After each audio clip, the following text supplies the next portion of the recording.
Hello friends, welcome back to the my new video guys and my YouTube channel guys. Today friend we are going to talk about guys Oppo phone sound and vibration setting guys, and today video title is guys do not disturb mode guys, how to off it. Friends, we want to off guys your Oppo phone guys, phone do not disturb mode. So how can we off it today friends? I will show you, I will tell you guys. So before starting video friends, first of all go and subscribe the channel guys, click the bell icon, like the video friends. Now let's see how can we off guys Oppo phone guys do not disturb mode guys. So guys, we will on guys our phone setting guys.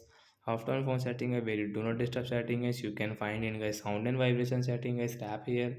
Then guys you can see phone do not disturb is on. So guys we will tap here guys. Friends, you can see phone do not disturb setting. So friends, you don't want to use guys, you want to off, so guys you can off.